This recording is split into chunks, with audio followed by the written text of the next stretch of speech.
Hello everyone, welcome to students NEET academy. आज हम बात करेंगे अपनी यूपी टेबलशिप पेड के मोस्ट इंपॉर्टेंट क्वेश्चंस के बारे में। ये हमारी सीरीज 6 है। इससे पहले मैंने 5 सीरीज बना रखी है। अगर आपने ना देखी है तो हमारी प्लेलिस्ट में जाकर देख सकते हो, जो हमारे एग्जाम में हमारी काफ़ी हेल्प करेंगे। इसमें हमारा सबसे पहला क्वेश्चन कह रहा है कि जो तारापुर परमाणु ऊर्जा स्टेशन है वो कहाँ है। हमारा ऑप्शन ए है महाराष्ट्र, ऑप्शन बी है उत्तर प्रदेश, ऑप्शन सी है कर्नाटक और ऑप्शन डी है तमिलनाडु। तो बताइए तारापुर परमाणु ऊर्जा स्टेशन कहाँ है। तो इसमें हमारा सही आंसर हो जाएगा ऑप्शन ए है महाराष्ट्र। जो हमारा तारापुर परमाणु ऊर्जा स्टेशन है वो महाराष्ट्र में स्थित है। महाराष्ट्र की बात करें तो इसकी कैपिटल है मुंबई। वहीं उत्तर प्रदेश की बात करें तो इसकी कैपिटल है लखनऊ, जिसे नवाबों का शहर कहते हैं। यहाँ के चीफ मिनिस्टर हैं योगी आदित्यनाथ और यहाँ के गवर्नर हैं आनंदीबेन पटेल।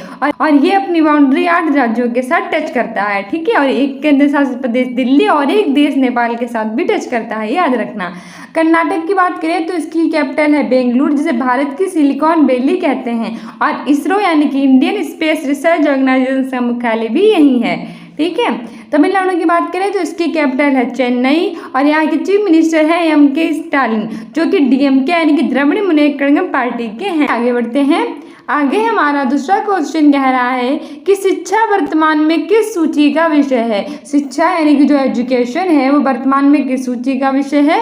ऑप्शन ए है संघ सूची, ऑप्शन बी है राज्य सूची, ऑप्शन सी है संवर्ती सूची और ऑप्शन डी है इनमें से कोई नहीं। तो बताइए जो शिक्षा यानी कि एजुकेशन है वो किस सूची का विषय है। तो इसमें हमारा सही आंसर हो जाएगा ऑप्शन सी संवर्ती सूची।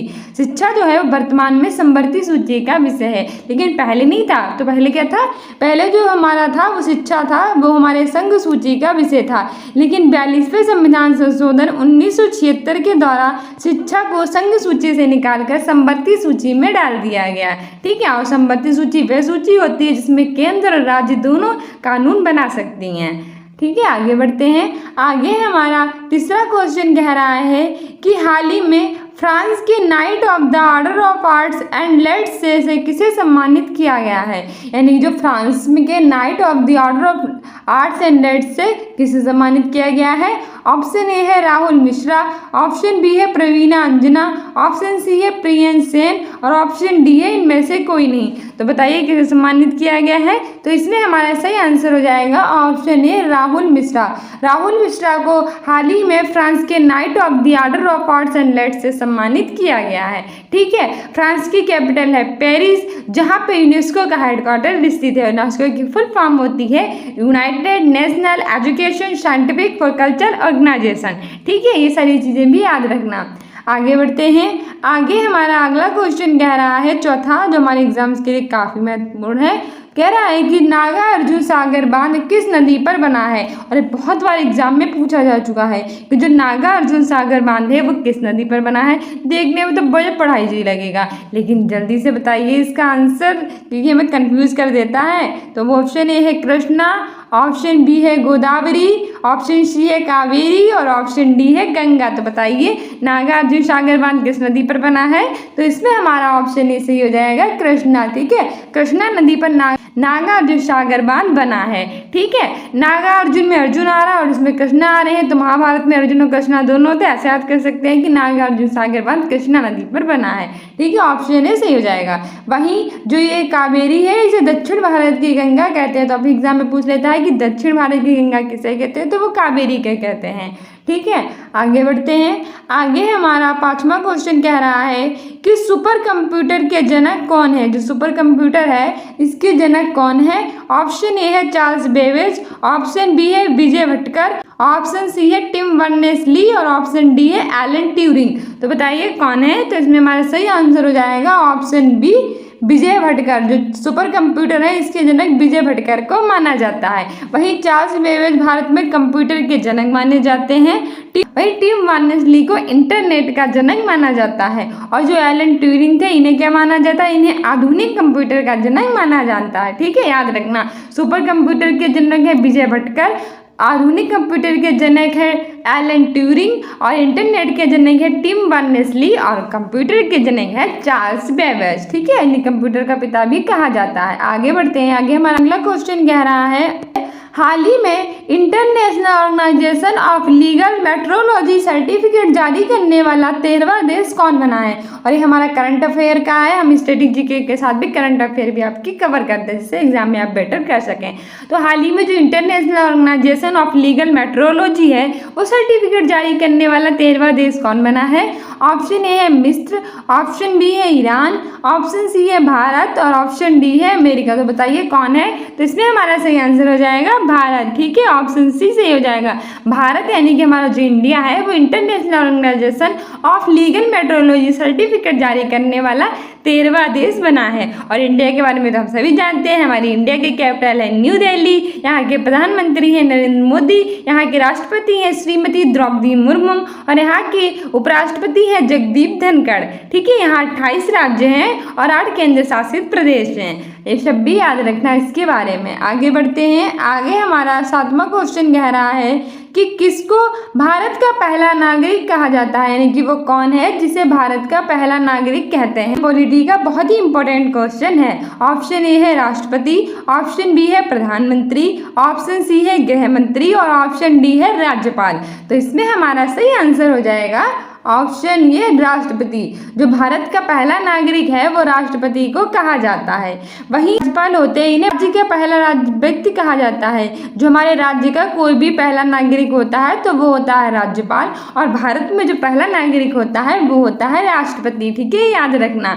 और जो राष्ट्रपति है वो वर्तमान में है श्रीमती द्रौपदी मुर्मू। ठीक है, आगे हमारा 8वां क्वेश्चन कह रहा है कि 12th विश्व हिंदी सम्मेलन का आयोजन कहाँ हुआ है, यानी कहाँ 12th नंबर के विश्व हिंदी सम्मेलन का आयोजन किया है। ऑप्शन ए है फिजी, ऑप्शन बी है ब्राजील, ऑप्शन सी है भारत और ऑप्शन डी है इंग्लैंड।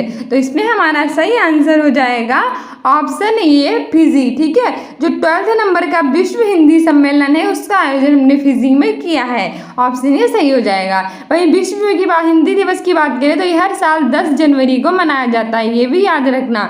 ठीक है, और वहीं जो हिंदी दिवस है वो हर साल मनाया जाता है 14 सितंबर को, जो रिसेंटली सेलिब्रेट हुआ है, क्योंकि 14 सितंबर 1949 को हिंदी को भारत की राजभाषा घोषित किया गया था और आर्टिकल 343 से 351 में है और भाग 17 में है, इसीलिए हिंदी है उसे इसीलिए 14 सितंबर को मनाया जाता है। सबसे पहले पंडित जवाहरलाल नेहरू ने 1953 में मनाना स्टार्ट किया था, ये भी याद रखना। ठीक है, वहीं अगर हम बात करें ब्राजील की तो ब्राजील के राष्ट्रपति हैं लूला दी सिल्वा, और हाल ही में हमारे भारत के प्रधानमंत्री नरेंद्र मोदी ने जो G20 की अध्यक्षता है वो 2024 के लिए ब्राजील देश को सौंप दी है, तो ये भी याद रखना। ठीक है, और भारत के बारे में मैंने आपको बता ही दिया है। आगे बढ़ते हैं। आगे हमारा 9th नंबर का क्वेश्चन कह रहा है कि हाल ही में उपराष्ट्रपति जगदीप धनखड़ ने बांध सुरक्षा पर अंतर्राष्ट्रीय सम्मेलन का उद्घाटन कहाँ किया गया है। जो हाल ही में हमारे उपराष्ट्रपति हैं जगदीप धनखड़, उन्होंने बांध सुरक्षा पर एक अंतर्राष्ट्रीय सम्मेलन किया है और उसका उद्घाटन उन्होंने कहाँ किया है। ऑप्शन ए है जयपुर, ऑप्शन बी है कोलकाता, ऑप्शन सी है अहमदाबाद और ऑप्शन डी है चंडीगढ़। तो बताइए कहाँ किया गया है। तो इसमें हमारा सही आंसर हो जाएगा ऑप्शन बी कोलकाता।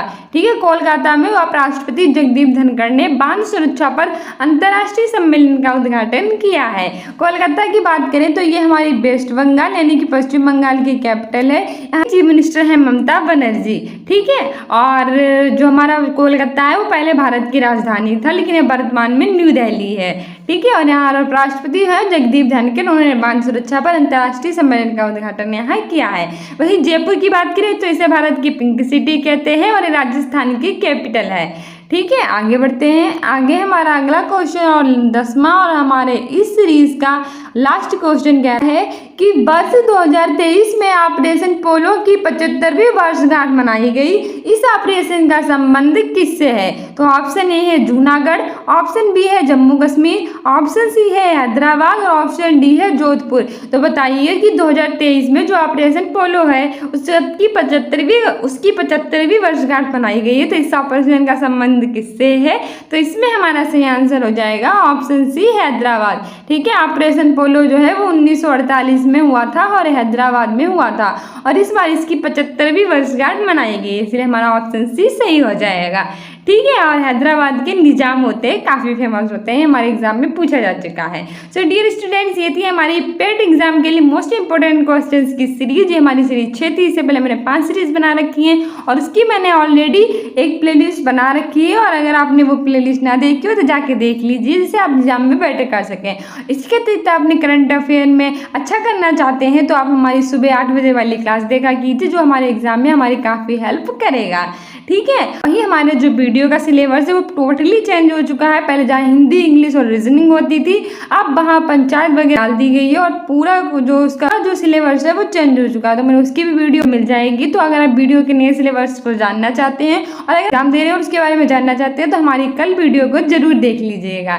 ठीक है। सो मैं आपसे कल मॉर्निंग में सुबह 8 बजे एग्जाम में 100% छपने वाली करंट अफेयर्स के साथ। Students, if you like this video, then like, subscribe and share. Thank you.